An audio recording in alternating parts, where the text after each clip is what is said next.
guys, how are you? My name is Jaqueline and welcome to our English classes. Olá pessoal, como é que vocês estão? Espero que estejam todos bem. Meu nome é Jaqueline e sejam bem-vindos à nossa aula de inglês. Hoje nós vamos falar um pouquinho sobre review, a gente vai revisar a nossa primeira parte de conteúdos, ok? Então vamos lá, nós vamos iniciar revisando o there be. O que é there be?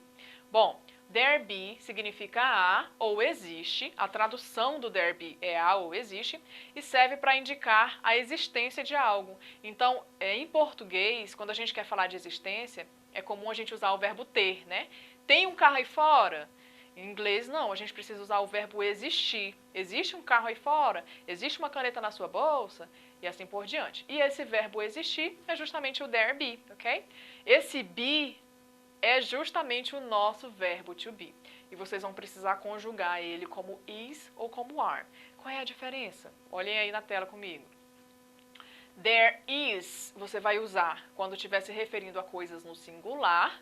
E there are, você vai usar quando estiver se referindo a coisas no plural. Então, o there is vai significar há ou existe. E o there are vai ficar existem. Mais ou menos isso quando for no plural, tá? Olha a caixinha vermelha aí. Em português, reforçando aquilo que a gente já falou, embora considerado incorreto, é muito comum utilizarmos o verbo ter para expressar essa ideia de existência. Mas em inglês isso não acontece. E é importante a gente lembrar disso, pessoal, porque em inglês o verbo ter é o verbo have. E geralmente quando a gente vai fazer essas construções para falar sobre existência, por causa do nosso vício da língua portuguesa, nós acabamos trocando aí o there is ou o there are pelo verbo have. E isso não pode acontecer, ok? Como é que funciona a construção dessa estrutura do there be? Observem aí comigo na tela.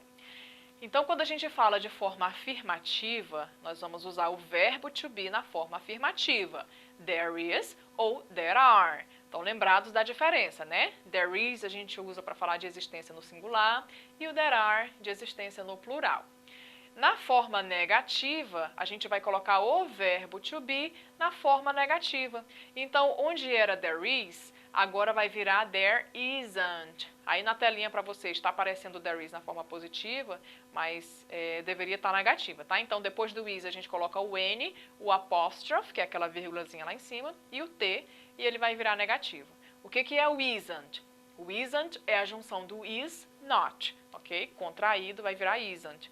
Posso usar is not, teacher? Pode usar o is not, não tem problema. Você pode dizer there is not, ok? E na forma plural, there aren't. Essa é a forma negativa. E para a gente fazer perguntas, nós vamos precisar agora fazer uma pequena alteração nessa estrutura. Que alteração é essa? A gente vai pegar o verbo to be, que estava posterior ao there, e a gente vai colocar ele na frente agora. Então, você troca, bota o verbo to be na frente e vai virar pergunta. Is there? Are there? É claro que vocês vão completar aí com algum complemento, tá? Existem? Olha o exemplo para vocês entenderem melhor. Forma positiva, there is a book on the table. Existe um livro sobre a mesa. Forma negativa, there isn't a book on the table. Não há um livro sobre a mesa.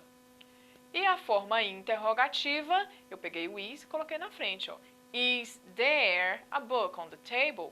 Há um livro sobre a mesa? Deu para perceber bem a diferença agora, né, pessoal?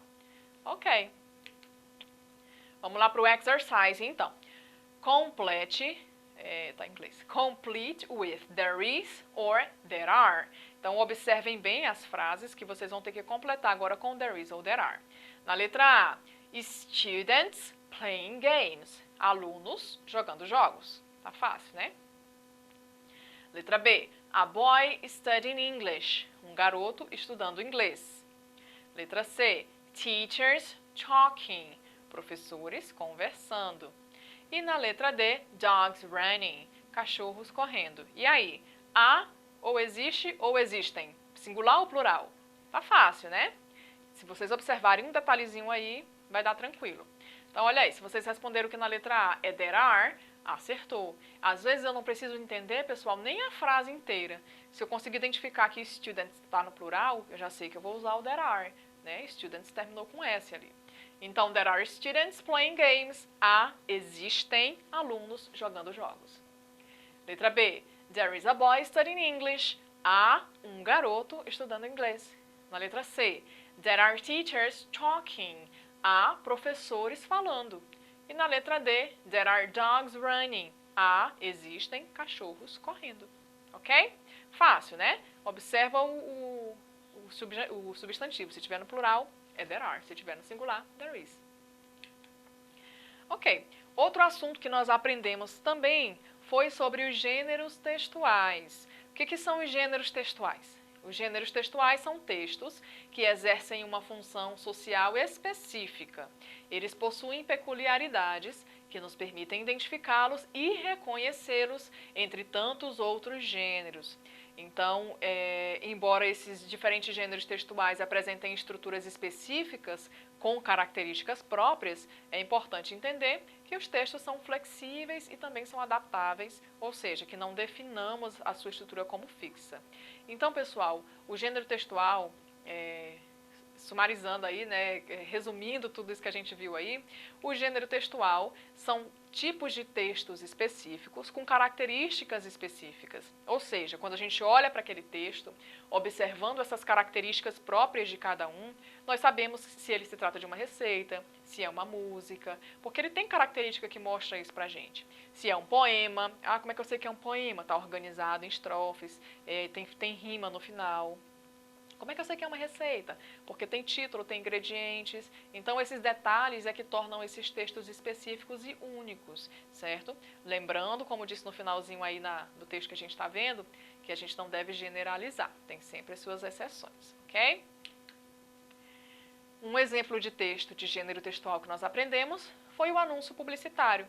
Então, observem a imagem. A gente tem um anúncio publicitário do McDonald's. E aí a frase diz, you so want one. Você quer tanto um, ok? Baseado nesse anúncio publicitário, vamos observar algumas características dela. E do geral, né? Do gênero textual anúncio publicitário. Então, ele tem caráter comercial. Se tem caráter comercial, ele quer vender alguma coisa. Linguagem verbal e não verbal, como a gente observa na imagem aí. A gente tem as frases, tem as palavras chamativas, mas a gente também tem a imagem aí para complementar. Linguagem simples, tem pouca coisa escrita no anúncio publicitário, só para te deixar com vontade mesmo. Textos relativamente curtos, textos persuasivos e atrativos. Olha o que diz o texto. É uma frase só. You so want one. Você quer tanto um. Então, é uma coisa que te atrai, que te faz querer ficar com vontade ali de consumir esse produto. Tem humor, ironia e criatividade. Verbos no modo imperativo, porque dá ordem. Você quer, você precisa. E aí são os verbos no imperativo. Figuras e vícios de linguagem e também o uso de cores, imagens e fotografias. Tudo voltado para chamar a atenção do consumidor e fazer com que ele tenha vontade de comprar ou adquirir esse produto. Baseado em tudo isso, vamos fazer aí um exercising. E o exercising tá bem facinho, né?